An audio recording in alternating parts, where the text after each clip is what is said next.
Hi guys, welcome to my YouTube channel. Janmashtami special आज के ক্ষীর বানাবো। গোবিন্দভোগ চাল নিয়েছি, বাটিতে ঢেলে এখন ভালো করে ধুয়ে নেব। চালটি আপনারা চাইলে ভিজিয়েও রাখতে পারেন, না রাখতেও পারেন। আমি এখানে 10 মিনিটের জন্য ভিজিয়ে রেখেছিলাম। দুধটা এখন গ্যাসে বসাই দিব। দুধ গরম হয়ে গেছে, একটু নাড়াচাড়া করে দুধটা একটু গাঢ় করে নেব।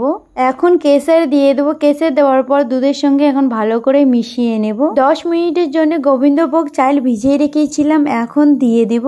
চালটা যতক্ষণ সিদ্ধ হয় নাই সময় সময় নাড়াচাড়া করতে থাকবো, নাতে নিচে লেগে যাবে। চালটা সিদ্ধ হওয়ার পর মিল্ক মেড দিয়ে দেবো। আপনারা চাইলে চিনি দিতে পারেন, আর মিল্ক মেডটা স্কিপও করতে পারেন। মিল্ক মেড দেওয়ার পর দুধের সাথে ভালো করে মিশিয়ে নেব। ক্ষীর হয়ে গেছে, এখন ড্রাই ফ্রুট দিয়ে দেব।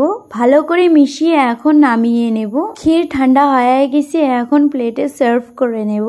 ক্ষীরটা খাইতে খুব দারুণ হয়েছে। আপনারা অবশ্যই বাড়িতে একবার ট্রাই করে দেখবেন। যদি ভালো লাগে অবশ্যই কমেন্ট সেকশনে জানাইবেন। আর একটা জিনিস, লাইক কমেন্ট শেয়ার সাবস্ক্রাইব করতে ভুলবেন না। দেখা হচ্ছে নতুন একটা রেসিপি নিয়ে। আপনারা সবাই ভালো থাকেন, সুস্থ থাকেন। Bye bye.